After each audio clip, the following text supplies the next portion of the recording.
Here in Rogers, we help young artists take the next step in their career.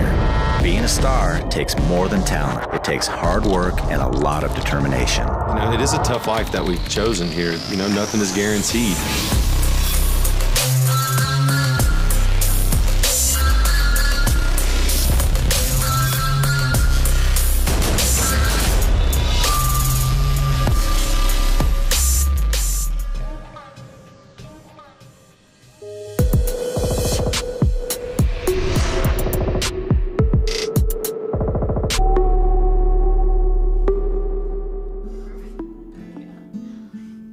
I think from a young age, music was always my therapy. You know, I'm a very social person, so I take my energy from other people, and music was always my retreat. You know, it was a way for me to reflect and kind of figure out how I felt. When I was first picking up my guitar, I took lessons originally and I quit. I was like, can't do it, you know? And I ended up picking it back up. Silly things I never went through it. Goodbye. It's hard, you know, it's frustrating. And since music had always been, you know, my source of joy, kind of going through that patch of, wow, I can't even play an instrument. You know, it was tough, but now,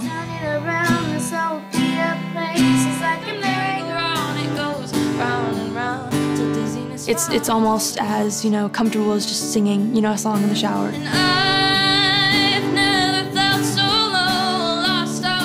She has a broad range. The kid can belt a show tune in soprano, but at the same time, she has this really earthy and raw quality to her voice that I think is kindred to Joni Mitchell.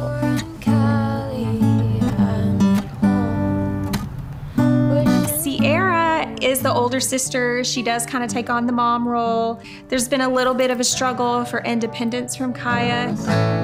Oh, but then I remember what Definitely typical sisters.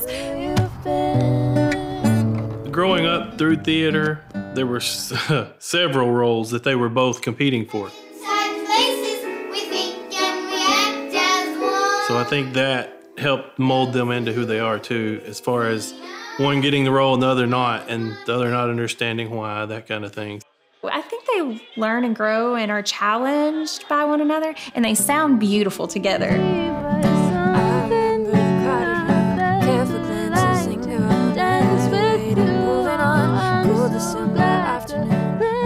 And they've been harmonizing together since they were, I mean, old enough to sing, so it's really a sound that only sisters can make, I think.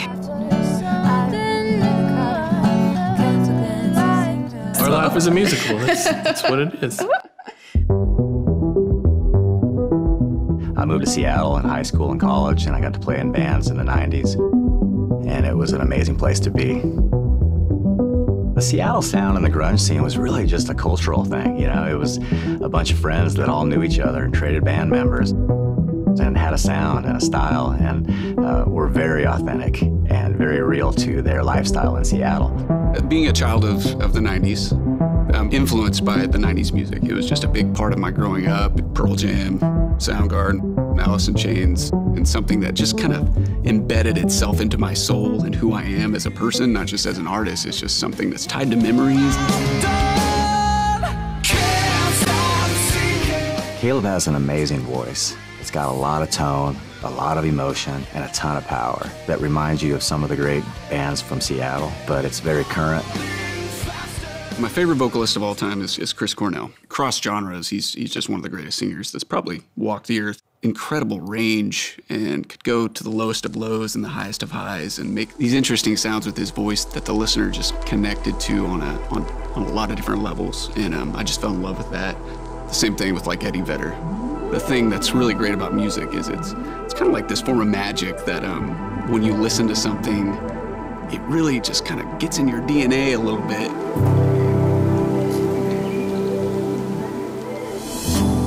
My wife and I, we moved to Fayetteville right after high school. We're from Eureka Springs, and doing the school thing and working, and we were looking for a house to buy, and we just kind of drove around looking all over the place, and we fell in love with Rogers, Arkansas. We've been there for going on 15 years now.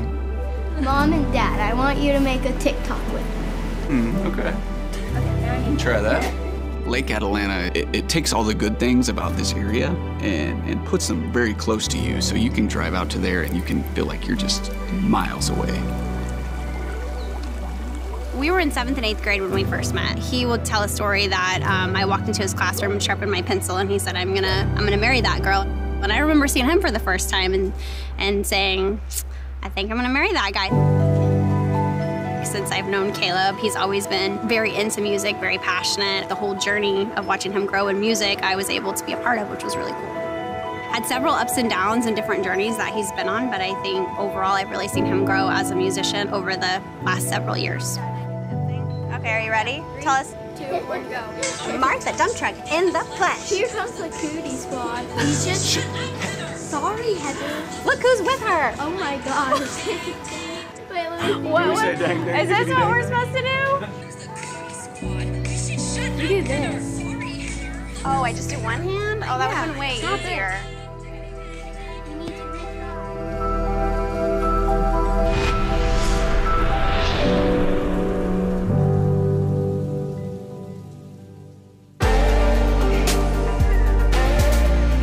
So Kenny has tasked me with building a brand for myself. So today I'm going to Onyx to meet with Demetrius and Jackson. They're gonna assist me in developing that brand, and bringing my ideas to life, as well as some of the ideas that, they see in me. Decided that I really need to start focusing more on my brand. That's kind of the part that I don't really know a lot about and something that I haven't focused on a lot. The most important thing is just being genuine and unique to yourself. As an artist, do you have an idea of what that looks like? Wow, I think that as far as my sound goes, it's very just raw, and I love nature, and I want that to kind of come through in my image. Also, it's in my music, and it's in who I am as a person. Just by listening to your music, these were just the initial concepts and just kind of inspiration that I had. So I brought in some of these flowers right here, and these daisies are just very simple. It kind of brings that gentleness that the acoustics does. This is kind of a rough outline, just an initial idea. Looking at it, I think that it's something that does symbolize, my softness, and nature is really important to me, wildlife is really important to me, and I think that just simplistic flower design is something that creates that image in people's minds. It's eye-catching, but it still gives you the boho indie vibe that we want you to kind of convey off of when you see it. Guys, this is awesome. The flower, that's amazing, and just the simplicity, I think it represents me as a person. I wanted when somebody sees this, they see you in the image without you having to be there. That's a really great representation. Myself and my music, for sure. The scary part about being a 17-year-old doing music and putting your life out there is being 17 and putting all of you out there. And I think that's just something that kind of comes along with the industry, and just being an artist is that you're always critiqued, but it's always subjective. Do you think we could put these on some flyers, this design on flyers for this weekend? Yeah, definitely. Super easy. Just put the date and time on there. Awesome, yeah. I think this would be really great. I mean, I've got to get it out pretty soon since it's coming up really fast. So yeah, this is awesome. Let's do this. Yeah.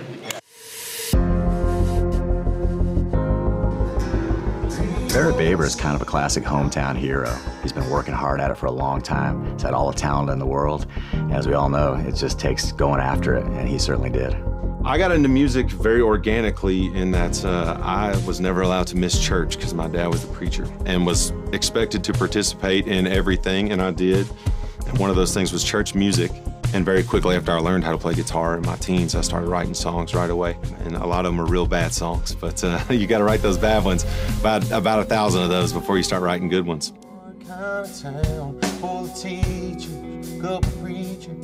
More tractors and trucks than you can count. And it's a simple life, but it's more than enough.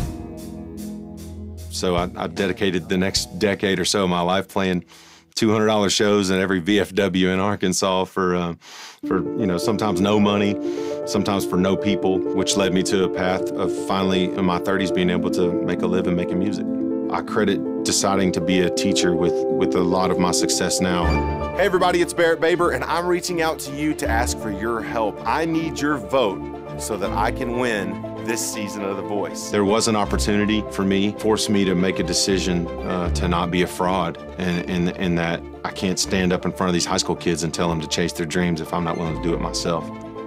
I had to quit my job before the auditions. It was still scary and not really knowing what I was gonna do if this thing didn't work out. There's no way I was gonna take that leap of faith unless something crazy happened, and something crazy did happen.